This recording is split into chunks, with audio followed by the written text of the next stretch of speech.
Whispers. As tired as Cat had felt when she was at dinner, now that she was in bed, she found that she couldn't sleep. She could hear she could hear Brieg snoring softly in his own cot beyond her curtain, but that wasn't what was disturbing her. The walls between the rooms were not particularly thick, and it was normal to hear lots of noises in the night. But now she could hear whispers coming from the other side of the wall. She couldn't make out the words, just the tone of them. The whispers sounded like people arguing. She didn't think they were arguing at each other. It seemed like they were arguing about something. Their voices sounded very worried, and it set Cat on edge. She was smart enough to know that grown-ups didn't have all the answers. Most of them just made things up as they went along, and the ones who acted like they knew all the answers rarely ever said the same things as one another. Still, it made Cat feel distressed to hear grown-up voices that seemed so upset. She wanted grown-ups to be at least a little bit more competent and confident.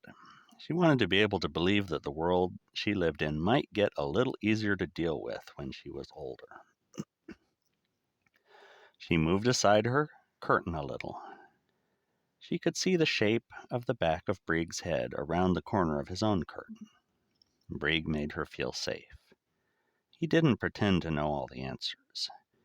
She knew he was only just barely a grown-up himself. But he did protect her, and he was the only person in the world who cared what happened to her.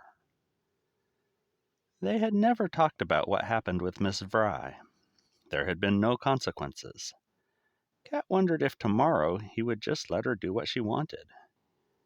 She didn't really need somebody to watch her, especially someone so awful and mean as Miss Fry. She could stay out of trouble on her own. Or, even better, she could go along and help Brieg with his work. She wasn't a big, strong dockhand like him, but she wasn't useless either. She could carry things. The worried whispers were still going on, but suddenly they seemed a little easier to ignore. Cat pulled her blanket over her ears and watched Brieg breathing peacefully.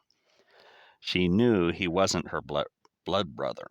That was something other kids at the day market daycare had teased her about. She also knew Zago wasn't her real name.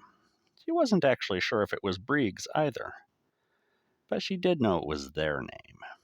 Being related by blood was something that mattered because of parents, and neither of them had parents, at least not really.